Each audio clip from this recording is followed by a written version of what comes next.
മാം, ഞാൻ പലപ്പോഴും കാണാറുണ്ട് ഈ വയറിന് പ്രശ്നമുള്ളവരിൽ പലരിലും മൈൻഡ് ഭയങ്കരമായിട്ട് ഡൗൺ ആവാറുണ്ട്. അതെന്തായിരിക്കും അതിന് കാരണം? അത് വേറെ ഒന്നുമല്ല, നേരത്തെ ഞാൻ പറഞ്ഞല്ല ഗട്ട് സ്കിൻ ആക്സിസ് പറഞ്ഞല്ല, ഗട്ട് ബ്രെയിൻ ആക്സിസ് എന്ന് പറയും. വയറ് ശരിക്കും പറഞ്ഞാൽ സെറട്ടോണിൻ, ഡോപ്പമിൻ എന്ന് പറയുന്ന ഹോർമോൺസിന്റെ ഒരു കാരണമാണ് അവിടെ മെയിനായിട്ട് വരുന്നത്.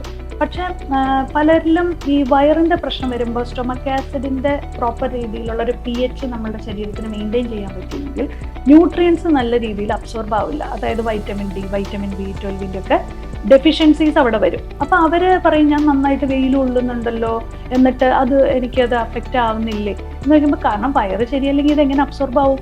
അപ്പൊ ആ വൈറ്റമിൻ ഡി അതുപോലെ തന്നെ വൈറ്റമിൻ B12 ഒക്കെ ചില സമയത്ത് നമുക്ക് സപ്ലിമെന്റേഷൻ ചെയ്ത് കൊടുക്കേണ്ടി വരും. വയറിനെ ട്രീറ്റ് ചെയ്ത് വയറ് ശരിയായി കഴിഞ്ഞാൽ പിന്നെ അതിന്റെ ആവശ്യമില്ല, പിന്നെ അവർ എന്ത് ചെയ്താലും അബ്സോർബ് ആയിക്കോളും. അപ്പൊ ഇങ്ങനെയുള്ള കാര്യങ്ങൾ, അതുപോലെ തന്നെ അവർക്ക് പലപ്പോഴും ബ്രെയിൻ ഫോഗ്, അതുപോലെ ഫോക്കസ് കിട്ടുന്നില്ല, കോൺസെൻട്രേഷൻ കിട്ടുന്നില്ല എന്നൊക്കെ പറയുന്നത് വൈറ്റമിൻ B12 ഡെഫിഷ്യൻസിയാണ്. അത് വയറുമായിട്ട് ബന്ധപ്പെട്ടല്ല. അപ്പൊ എന്താണോ അവിടെ ഡെഫിഷ്യൻ്റ് ആയിട്ടുള്ളത് അതിനെ നമ്മൾ പ്രൊവൈഡ് ചെയ്ത് കൊടുക്കുക.